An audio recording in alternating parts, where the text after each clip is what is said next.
Bedtime should have been a happy moment for a tired child. For me, it was nothing short of a nightmare. Some kids complain about going to bed without being able to watch TV or play games. But for me, the night was a complete nightmare. In the back of my mind, it's still, as a physics major, I can't explain exactly what happened to me, but I can tell you that I felt the fear. It was the greatest fear I've ever felt in my life. Nothing can equal it.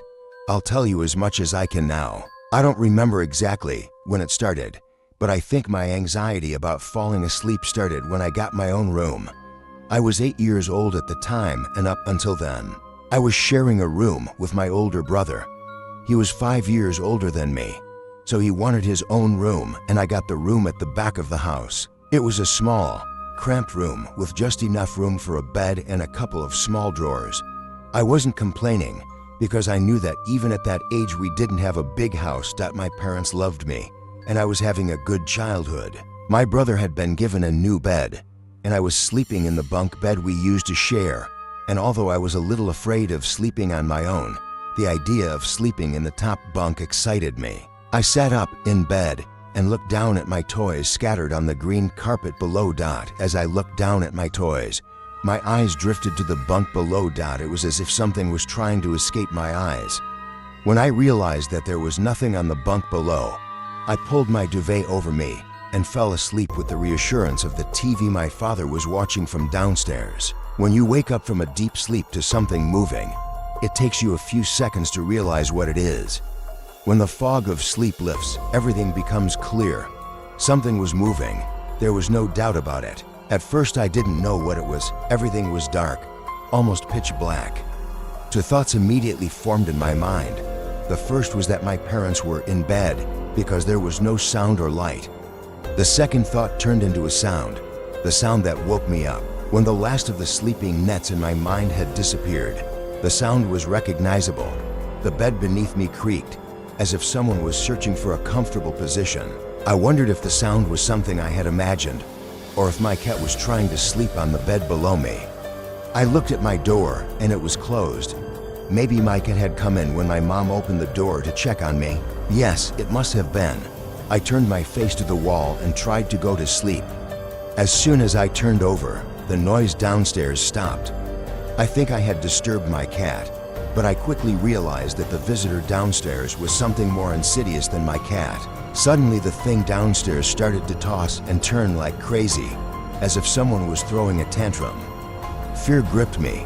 My eyes widened with fear and started to get wet. I cried. I called my mom, like any little kid would. There was movement at the other end of the house. After I shouted, the thing downstairs went crazy and shook the bed like an earthquake.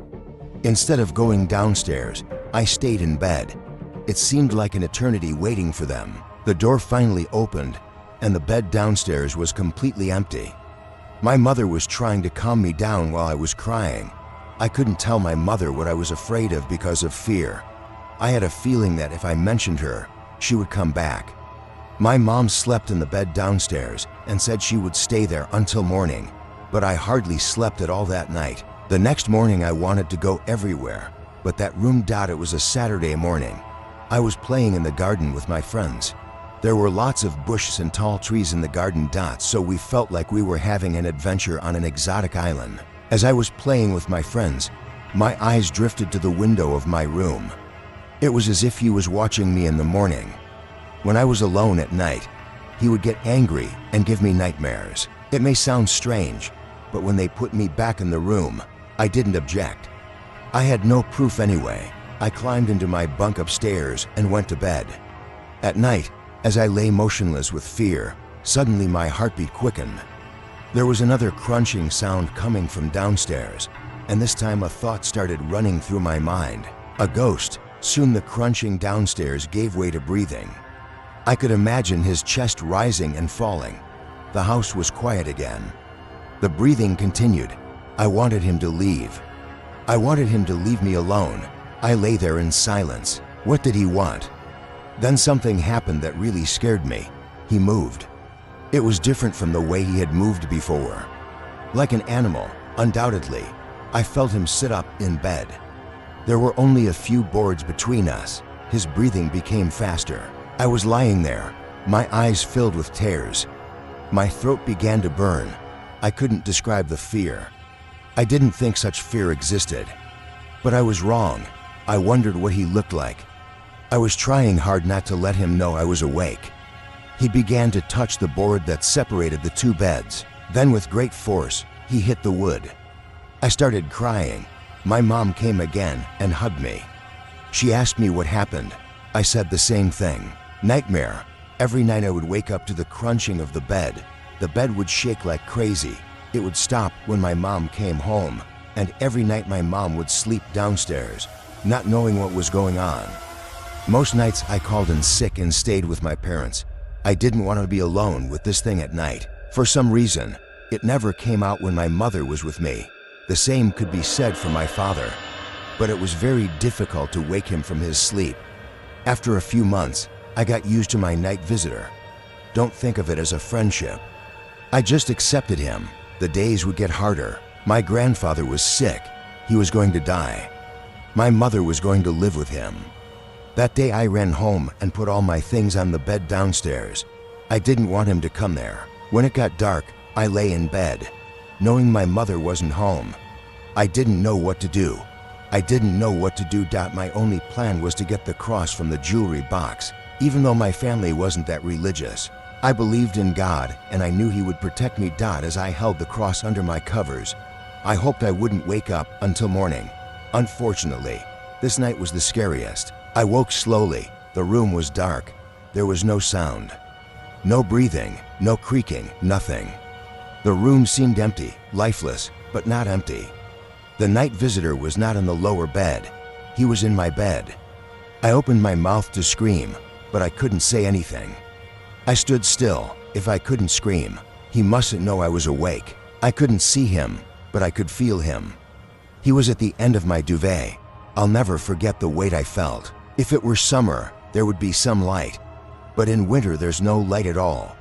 So I was lying in pitch darkness. Sometimes fear takes you prisoner. Pure fear. I had to get out of bed. Just then I remembered the crucifix in my hand, but it was gone. Either it had fallen down or, I don't even want to think about it, it had been taken away. Without the cross, all hope was lost. Even at that age, I knew about death and I was afraid. If I stayed in bed, I'd die. I had to run. But what if he was faster than me? Could I get down without disturbing him? When I tried to sit up and realized he wasn't moving, strange thoughts came to me. What if he was asleep? Maybe he was playing with me. Maybe he was waiting for me to wake up, like an animal catching its prey. I tried to breathe as slowly as I could. With all my courage, I slowly started to lift the duvet off me. Just then my hand hit her. He didn't do anything. He was dead. I wanted to touch his face. I was so curious about him until today. Oh God, he moved and grabbed me. Tears welled up in my eyes. I wanted to cry, but I couldn't. When I looked at the wall, he wasn't on top of me. He was on the wall like a spider. Suddenly he squeezed me tighter. It was as if he realized I was trying to escape from him. He started pulling me against the wall. I started fighting for my life. I was trying to get away, but he was too strong for me. I started crying. I started screaming, but no one came. I realized why he was trying to take me right away. It was dawn. He pulled me quickly to his chest. I felt his breath. It was as cold as ice. As the sun rose, light flooded the room. He put his claws around my neck and took my life. I woke up to find my father making me breakfast. I had survived the most horrible night of my life. Weeks passed without any incidents. We turned the bed back to normal and moved it to the opposite side, replacing the old bunk bed with furniture. One night I woke up to strange noises.